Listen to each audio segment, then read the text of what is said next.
ములకలపల్లి నకిలీ మద్యం కేసులో కీలక పరిణామం చోటు చేసుకుంది. ఆ నకిలీ మద్యం కేసులో ఆరోపణలు ఎదుర్కొంటున్నటువంటి ఇద్దరు టీడీపీ నేతలను తెలుగుదేశం పార్టీ సస్పెండ్ చేసింది. ఇక ఎక్సైజ్ శాఖ అధికారులకి ఈ మద్యం కేసులో 70కి పైగా కొంతమంది పేర్లు బయటపడినట్లుగా కొన్ని వార్తలు వస్తున్నటువంటి నేపథ్యంలో ఆ 70 మంది ఎవరు, ఏ పార్టీకి చెందినవారు, అసలు ఈ నకిలీ మద్యం కేసులో ఏం జరిగింది అనేది మనం పూర్తి స్థాయిలో విశ్లేషణ చేసుకుందాం. ప్రస్తుతం మనతో పాటున్నారు ప్రముఖ రాజకీయ విశ్లేషకులు, ప్రముఖ సీనియర్ జర్నలిస్ట్ సిఎస్ రావు గారు. సార్తో మాట్లాడదాం. సార్ నమస్తే. సార్ ములకలపల్లి నకిలీ మద్యం కేసులో కీలక పరిణామం చోటు చేసుకుంది.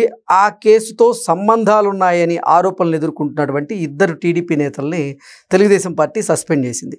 సస్పెండ్ చేయడంతో పాటుగా ఆ కేసులో 70 మంది పేర్లు ఇప్పుడు ఎక్సైజ్ శాఖ అధికారులకి దొరికినట్లుగా సమాచారం అయితే అందుతుంది. అసలు ఈ కేసులో ఏం జరిగింది, ఏం జరగబోతుంది సార్? ఇప్పుడు చంద్రబాబు నాయుడు గారు ఈ సమాచారం తెలియగానే ఇమ్మీడియట్గా రెస్పాండ్ అయ్యారు.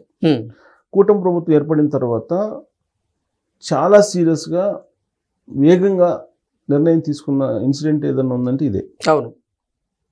తమ్మలపల్లి ఇన్ఛార్జి జయచంద్రారెడ్డిని, నేను తర్వాత కట్ట సురేంద్ర నాయుడు వీళ్ళిద్దరిని సస్పెండ్ చేసింది. యాక్చువల్గా ఈ జయచంద్రారెడ్డి మీద ఫస్ట్ నుంచి తెలుగుదేశం సంబంధించిన లోకల్ లీడర్లు కంప్లైంట్ చేస్తూనే ఉన్నారు తెలుగుదేశం పార్టీ అధిష్టానానికి. ఓకే. జయచంద్రారెడ్డి అనే అతను పెద్దిరెడ్డి రామచంద్రారెడ్డికి శిష్యుడు, ఓకే, ఆయనతో సంబంధాలు ఉన్నాయి అనేటువంటిది సెకండ్ వర్షన్ అనేక సందర్భాల్లో తెలుగుదేశం పార్టీ అధిష్టానానికి ఎన్నికల సందర్భంలో చేరవేశారు. అందుకే అతని అభ్యర్థిత్వాన్ని మార్చండి అని చెప్పారు. కానీ అక్కడ ఉండేటువంటి పరిస్థితులు, తర్వాత సర్వేలు, వీటన్ని కారణంగా జయచంద్రారెడ్డికే ఇచ్చారు. ఇచ్చిన తర్వాత అది ఓడిపోతారని చెప్పేసి ముందే తెలుగుదేశం అక్కడ ఉండే లోకల్ లీడర్స్ డిసైడ్ అయ్యారు. అయితే ఈ జయచంద్రారెడ్డి ఈ పెద్దిరెడ్డి రామచంద్రారెడ్డి కలిసి ఆఫ్రికా కంట్రీస్లో ఇద్దరు కలిసి వ్యాపారాలు చేస్తున్నారు అనేది అక్కడ లోకల్లో తెలుగుదేశం పార్టీ వాళ్ళు చేసేటువంటి ఆరోపణ. సో దాని మీద క్రాస్ చెక్ చేశారు. మొత్తం మీద ఆ గొడవ అంతర్గతంగా నడుస్తుంది తమ్మలపల్లిలో తెలుగుదేశం పార్టీలో. ఇప్పుడు అది రుజువు అయింది. దాంతో ఇమీడియట్గా సస్పెండ్ చేసేసారు, పార్టీ నుంచి సస్పెండ్ చేసేసారు. జయచంద్రారెడ్డి అను అతను కట్ట సుభాష్ నాయుడు సంథింగ్ సురేంద్ర నాయుడు వాళ్ళిద్దరిని సస్పెండ్ చేశారు. ప్రధానంగా జయచంద్రారెడ్డికి వైఎస్ఆర్ కాంగ్రెస్ పార్టీతో బలమైనటువంటి సంబంధాలు ఉన్నాయని చెప్పి మొదటి నుంచి వినిపిస్తున్నటువంటి మాట. ఓకే. ఇప్పుడు ఈ నకిలీ మద్యానికి సంబంధించి కూడా ఇది ఇప్పుడు తయారు చేస్తుంది కాదు, వైఎస్ఆర్ కాంగ్రెస్ పార్టీ అధికారంలో ఉన్నప్పుడు ఈ నకిలీ మద్యాన్ని తయారు చేసి ఈ విధంగా అమ్మేవాళ్ళు ఈ టీము సంబంధించి అద్దేపల్లి జనార్దన్ రావు అనే ఒక అతను ఉన్నాడు. అతను దీనికి మొత్తం సూత్రధారి. A1 ప్రజెంట్ విదేశాల్లో ఉన్నాడని చెప్పేసి ఇప్పుడు పోలీసులు ఐడెంటిఫై చేశారు.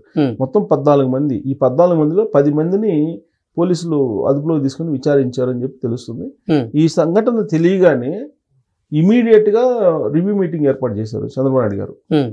ఎక్సైజ్ శాఖ మంత్రి కొల్లు రవీంద్ర రెడ్డి, అలాగే కొల్లు రవీంద్ర అలాగే ఇతర అధికారులతోటి చంద్రబాబు నాయుడు గారు ఇమీడియట్గా రివ్యూ మీటింగ్ పెట్టి ఇమీడియట్గా వాళ్ళని పార్టీలో ఉండేటువంటి వాళ్ళిద్దరిని సస్పెండ్ చేశారు. మిగతా వాళ్ళని పట్టుకొని ఈ నకిలీ మద్యాన్ని అరికట్టాలి, నకిలీ మద్యం ఒక్కటి కూడా ఉండటానికి లేదు అని చెప్పేసి ఈ జనార్దన్ అనే అతను, అద్దేపల్లి జనార్దన్ రావు అనే అతను, ఇతను పెద్ద ఎత్తున నకిలీ మద్యం తయారు చేసేటువంటి ఒక స్థావరాలను ఏర్పాటు చేసుకున్నాడు. ఈ స్థావరాలకు సంబంధించినటువంటి లింక్ ఎక్కడ దొరికింది, అక్కడ పట్టుకున్నారు. ఖాళీ మద్యం సీసాలు పట్టుకుంటే ఈ వ్యవహారం బయటకు వచ్చింది. అసలు ఖాళీ మద్యం సీసాలతోటి రకరకాల బ్రాండ్ల పేరుతో ఖాళీ మద్యం సీసాలు వెళ్తున్నటువంటి వెహికల్ను పట్టుకుంటే ఈ మొత్తం వ్యవహారం బయటకు వచ్చింది ఎక్సైజ్ అధికారులు పట్టుకుంటే. ఇప్పుడు విచారిస్తే దాని లింక్ ఎక్కడ దొరికింది, తెనాలిలో దొరికింది. తెనాలిలో ఐతానగరం ఏదో ఉంది, కొంచెం రిచ్ ఏరియా ఐతానగరం. ఆ మధ్య జగన్మోహన్ రెడ్డి గారు కూడా వెళ్ళి అక్కడ ఉండేటువంటి రౌడీ షీటర్స్ని పరామర్శించడానికి ప్రయత్నం చేశారు. అదే ఐతానగరం. ఓకే. అక్కడ మొత్తం ఈ అద్దేపల్లి జనార్దన్ రావు అనే అతను మొత్తం అక్కడ బేస్ వేసుకొని రాష్ట్రం మొత్తంలో కొన్ని సెలెక్టెడ్గా ఉండేటువంటి వైన్ షాపులకి ఈ నకిలీ మద్యాన్ని సరఫరా చేస్తాడు అనేది ఇప్పుడు ఎక్సైజ్ వాళ్ళు ప్రాథమికంగా అనుమానిస్తున్నారు. సో ఇప్పుడు అక్కడ ఆల్రెడీ మునకలపల్లి అన్నమయ్య జిల్లా ములకలపల్లిలో దీని మొత్తం వ్యవహారం నడుస్తుంది. అయితే ఇతనికి ఆంధ్ర వైన్స్ ఉన్నాయి ఒకటి, రాక్ స్టార్స్ వైన్ అనేది రెండు వైన్ షాపులు ఉన్నాయి. ఈ వైన్ షాపులకి ఇతను భారీగా మద్యాన్ని, నకిలీ మద్యాన్ని సరఫరా చేసి అమ్ముతాడు అనేది ఒకటి. అయితే ఇది ఇప్పుడు వచ్చిందా అని అంటే ఇప్పుడు కాదు. జగన్మోహన్ రెడ్డి గారు ముఖ్యమంత్రిగా ఉన్నప్పుడు ఈ ముఠా, ఒక పెద్ద ముఠా ఉంది. ఈ ముఠా అంతా కూడా నకిలీ మద్యాన్ని తయారు చేసి అమ్ముతుంటారు, వైన్ షాపుల్లో అమ్ముతుంటారు అనేది ఇప్పుడు ఎక్సైజ్ పోలీసులకి తెలిసినటువంటి అంశం. సో దీని మీద చర్య తీసుకోండి అని చెప్పి చంద్రబాబు నాయుడు గారు చెప్పారు. ఈలోపు వైఎస్ఆర్ కాంగ్రెస్ పార్టీ వాళ్ళు నకిలీ మద్యాన్ని అమ్మిస్తూ ఇక ప్రభుత్వంలో ఉండేటువంటి పెద్దలు పెద్ద ఎత్తున ముడుపులు పోగు చేసుకుంటున్నారు అని చెప్పి ప్రచారం చేస్తున్నారు. ఇప్పుడు యాక్చువల్గా దీన్ని మొత్తాన్ని తేనెతుట్టిని గదిలిస్తే అసలు నకిలీ మద్యం వ్యవహారం మొత్తం బయటకు వచ్చేటువంటి అవకాశం ఉంది అని చెప్పేసి చంద్రబాబు నాయుడు గారు సీరియస్గా దీన్ని ఇమీడియట్గా విచారణ చేసేసి దీన్ని మొత్తం అసలు ఏంది, దీని మూలాలు ఏంది ఎతకండి అని చెప్తే తమిళనాడు, ఒడిస్సా నుంచి సంబంధించిన కొంతమందిని తీసుకొచ్చి ఈ నకిలీ మద్యాన్ని తయారు చేస్తున్నారు. ఎవరు? ఈ జనార్దన్ అనే అతను, అద్దేపల్లి జనార్దన్, A1 ఇతను, అద్దేపల్లి జనార్దన్ రావు ఇతను. ఇతను రాక్ స్టార్ లైసెన్స్ పొందినటువంటి టి రాజేష్ అనే అతను. ఇతని పేరు పైన రాక్ స్టార్ అనేటువంటి సంస్థ ఉంది. ఇది ఈ రాక్ స్టార్ అనేదానికి, రాక్ స్టార్ అనేదానికి, అలాగే ఆంధ్ర వైన్స్ అనేదానికి, ఈ రెండింటికి వీళ్ళు ఈ నకిలీ మద్యాన్ని సరఫరా చేస్తుంటారు. ఈ రెండు వైన్ షాపులని సీజ్ చేశారు. ప్రజెంట్ సీజ్ చేశారు. ఈ రెండు వైన్ షాపులను సీజ్ చేశారు. ఆయనేమో విదేశాల్లో ఉన్నారు. ఎవరు? జనార్దన్ రావు అతను. అతన్ని తీసుకొచ్చేదానికి ఇప్పుడు ఎక్సైజ్ సంబంధించిన అధికారులు ప్రయత్నం చేస్తున్నారు. అయితే ఇక్కడ అక్కడ ఉండేటువంటి నాయకుడు ఎవరైతే తెలుగుదేశం పార్టీ వాళ్ళు ఉన్నారో వాళ్ళతోటి కలిసి వాళ్ళ అండదండలతో వీళ్ళు తయారు చేస్తున్నారు. గతంలోనేమో వైఎస్ఆర్ కాంగ్రెస్ పార్టీ ఉన్నప్పుడు వాళ్ళు యథేచ్ఛగా చేసుకున్నారు. పార్టీ మారిన తర్వాత, కూటమి ప్రభుత్వం వచ్చిన తర్వాత కూటమిలో ఉండేటువంటి లీడర్లు ఎవరైతే ఉన్నారో వాళ్ళ అండదండలతోటి వీళ్ళు యథేచ్ఛగా ఈ నకిలీ మద్యాన్ని అమ్ముతున్నారు. అది బయటపడింది ఇప్పుడు. సో A1గా జనార్దన్ రావు, A2గా కొట్టారాజన్ రాశారు, A5గా పి రాజేష్, A12గా శ్రీనివాసరావుని అరెస్ట్ చేయాల్సి ఉంది. మిగతా వాళ్ళని అరెస్ట్ చేశారు. సో వీళ్ళ ఆర్థిక లావాదేవీలకు సంబంధించి వీటన్నిటిని కూడా ఇప్పుడు పరిశీలిస్తున్నారు.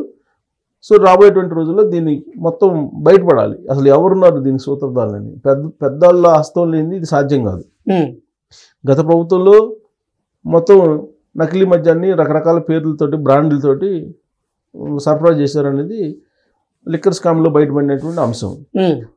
అసలు వీళ్ళు అప్పటి నుంచి కొనసాగిస్తున్నారా?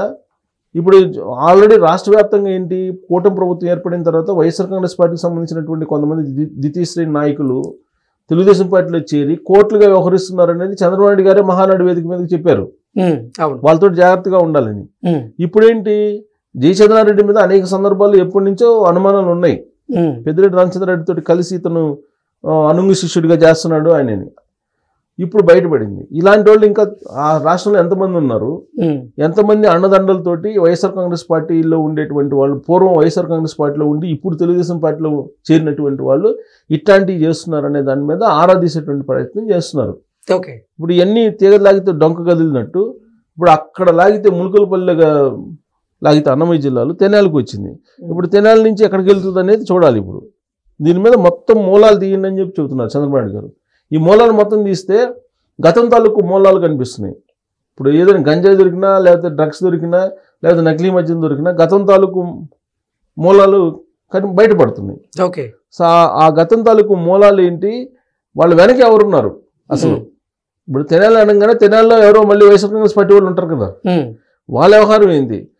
గుడివాడలో లింకులు ఉన్నాయంట. మళ్ళీ గుడివాడలో లింకులు ఏంటి?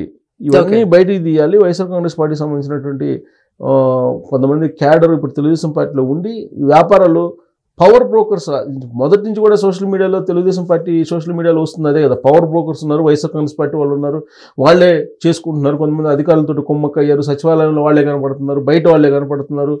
ఇప్పటికీ ప్రభుత్వంలో కొన్ని పదవుల్లో కూడా వాళ్ళే ఉన్నారు అనేది తరచూ వినిపిస్తుంది కదా. ఈవెన్ ఫైబర్ నెట్ అతను జీవీరెడ్డి బయట పెట్టాడు కదా, fibre net YSR Congress party వాళ్ళు ఉన్నారు అని. సో అలాగే అన్ని డిపార్ట్మెంట్లు ఇప్పటికి కూడా ఉన్నారనేది తెలుగుదేశం పార్టీలో సోషల్ మీడియాలో వైరల్ అవుతున్నటువంటి న్యూస్.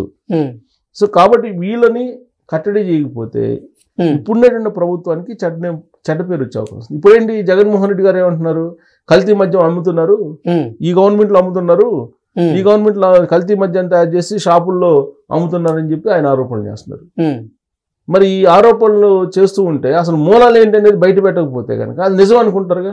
ఓకే. సో అందుకే చంద్రబాబు నాయుడు గారు సీరియస్గా తీసుకొని ఫస్ట్ పార్టీలో కీలకమైనటువంటి ఇన్ఛార్జీలని, అక్కడ ఉండేటువంటి ఇన్ఛార్జీలని సస్పెండ్ చేశారు. మొత్తం ఎతకమున్నారు. ఎతికితే మరొక లిక్కర్ స్కామ్ కొత్త కోణంలో బయటపడే అవకాశాలు కనబడుతున్నాయి. ఇప్పుడు ఈ నకిలీ ములకలపల్లిలో బయటపడినటువంటి నకిలీ మద్యం తయారీ కేసులో ఒక డైరీ దొరికింది ఎక్సైజ్ పోలీసులకి. ఆ డైరీలో 78 మంది పేర్లు ఉన్నాయంట. ఈ 78 మంది ఎవరో ఏ పార్టీకి సంబంధించినటువంటి వాళ్ళు అనేది బయటపడితే కనుక ఆ 78 మంది పేర్లు ఉన్నాయంట. ఆ పేర్లు బయటపడితే అసలు వ్యవహారం ఏంటనేది బయటపడింది. Okay sir, thank you so much. Thank you.